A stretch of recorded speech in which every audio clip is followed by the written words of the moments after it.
More stuff going on, guys, in the parking lot this morning. It's cold, so we have to get moving, and we're gonna talk about a very simple concept, but what happens is that this concept of jumping and landing that we talk so much about in Olympic weightlifting and then translated to sports, it can be taken to the gymnastics spectrum, to just body weight. How do we take the kids and teach them jumping and landing? We did a whole series on burpees, and the burpees, one of the things that we talked about was blocking movement. And in this blocking movement, one of the things that we saw is that by bringing everything into the midline, the positioning in the knees, by loading up the hips, got way better. We could create more torque, and that would give us a translation into a better jump and land.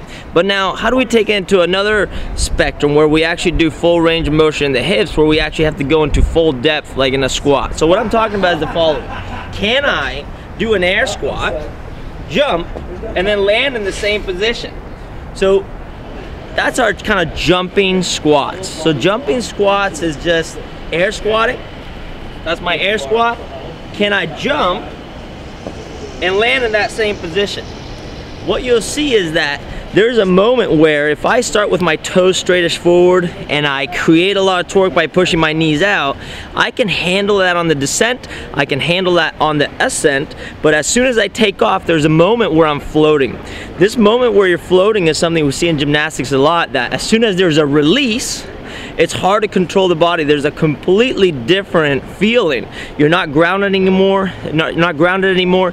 The circuit opens up, and now the control really changes. So things have to be addressed somewhere at a lighter level, at a more basic level. And this is the starting place. So jumping and landing mechanics, starting with air squatting, is going to be key.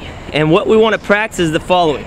Can I jump, starting in one position, and then land in that same position where my toes are straightest forward, knees are out? That is key.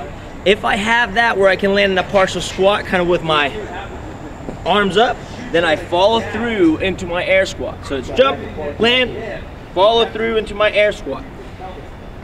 If you do heavy volume of this and you don't really look at your feet, you'll start in a fairly good position, and then as you go, things will change, you get tired, and all of a sudden you end up here, and you know what you look like, a duck, and that's a problem. So jumping and landing with basic air squats is something key to start practicing. Can you maintain stiffness as you take off?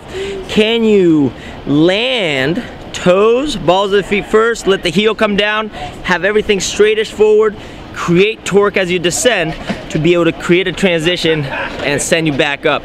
So jumping and landing with an air squat is key to start. And if you can understand that, you will start seeing the translation into more athletic performance down the line.